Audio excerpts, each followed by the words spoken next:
See Bell with a big run on the outside. So it's pack 4 wide. Absolutely. How about that? Don't get too high. Huge opportunity for Christopher Bell right here. This could be a shot at the pole, Tony.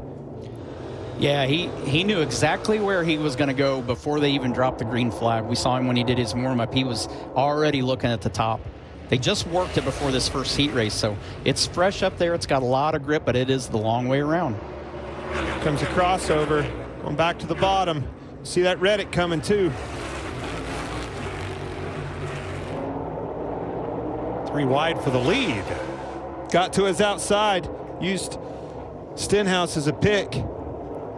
Austin did a really good job threading a needle there. Oh, Stenhouse got up on one of those dirtles on the bottom, really upset his car. I tried to flip middle, he's not there. Reddick. Extremely fast through this middle. Heard Austin Dillon shift right there, Tony. Yeah, and we heard that with Chase Briscoe last year. We were like, did we really hear that?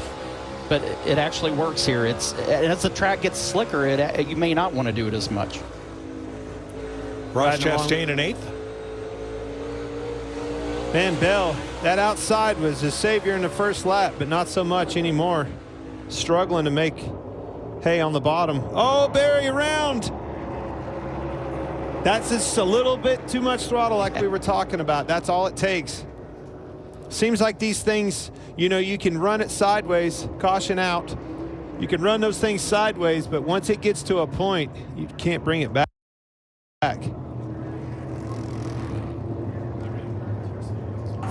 Just a little unburnt gas in the pipe there from that car spinning around. Here's a look at it.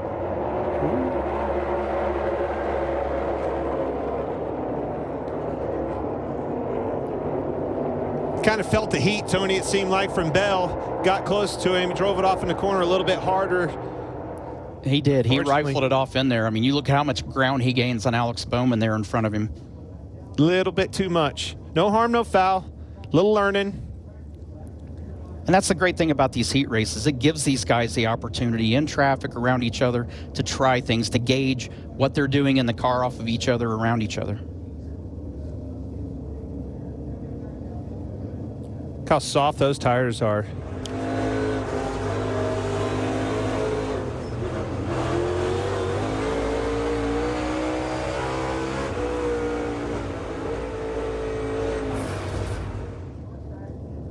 All right, here's what Josh Berry and team had to say about that.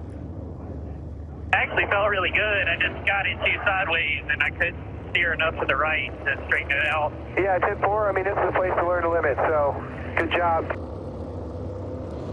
That's another aspect of these cars. They don't turn. You know, the only time, Tony, you and I actually drove at Bowman Gray is the only time I've ever been in one of these cars, and I was surprised how much, how little they turn. All right, here's something new. The Choose drone is floating over the racetrack. Hard to paint stripes on it on a dirt track. On the track and have them stay. So they have a drone right over the racetrack. We have a camera on it. I mean, we're opportunists. Why not? So there is the Choose. Some guy with a rope to pull the cone doesn't have a job tonight. Sorry. But he gets to operate the drone, so I guess fair is fair. Well, it's 2023. I mean, we got to get away from a rope finally. I never would have thought I saw a drone holding a Choose cone. But there you have it. 5 laps complete. Watching his second row, it's going to be interesting. Bell, obviously, on the bottom with Reddick on the outside. Both of those cars are extremely fast. That front row is going to have to get going here. Pressure's on. So Austin Dillon, the leader, chooses the outside. Tyler Reddick chooses the outside behind him. That moves Bowman up to the front row on the inside with Christopher Bell. So what's cool, you see all those drivers, everybody, all the teams are focused, laser focused on this racetrack, how these cars are making gains, how they're passing, how they're losing, right? A lot of learning to be done on a track that's ever changing. All right, pace car will head for home. 10 laps to go, heat 1.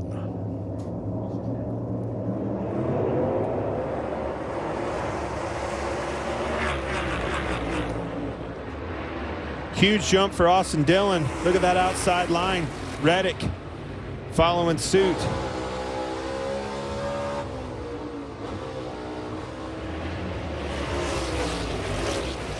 I mentioned that when the pace slows down that we may not hear those guys shifting, and in all reality it may even make them want to shift even more because the RPMs will be lower if the track slows down, and then they're going to need that fourth gear instead. Well, again, all these teams go back. Look at this little crossover move from Bell. All these outside. All these teams, went back and watched, and one of the best cars that we had was Chase Briscoe last year, and was certainly shifting every lap. Only using fourth gear, no fifth gear this week. Just when they're down, shifting down to third, back to fourth. It's kind of your drive gear.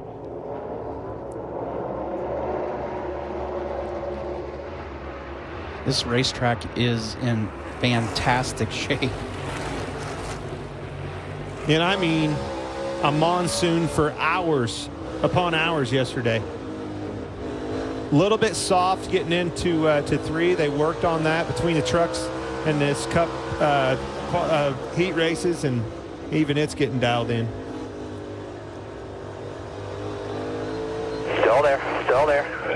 Barely at your bumper. Top to bottom, great traction all the way around. Bell obviously makes a pass on the bottom.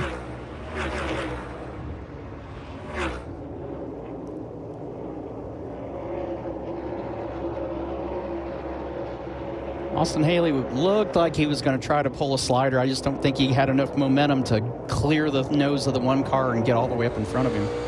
6th place battle there. Chastain in 7th. You're riding with him. Haley's got quite a bit of dirt racing experience, races some modifieds down in Volusia, watched him a little bit in those, and that's why you see him moving around. Look at this, pass for the lead. Reddick from 6th. A lot of passing points here, guys. Austin Dillon battling back with a crossover, gonna slide him back up. That's what dirt racing's all about right here. Back over, another crossover, side by side. Awesome, Tony. It'll be 2 to go this time. Yeah, this is the kind of racing we came to see. Very important, if you're going to make a slide, do it like Reddick just did. Don't let that car get out from underneath of you. Slid in there, kept it on all fours. That 45 car is extremely strong.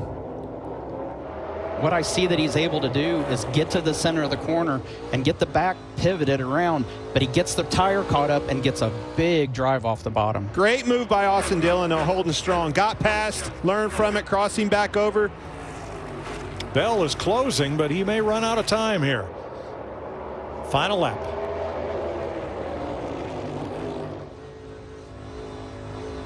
Austin Dillon from 5th to 1st. Wins heat number 1. Man. Bell from 8th to 3rd. Reddick from 6th to 2nd. A lot of passing points for Christopher Bell.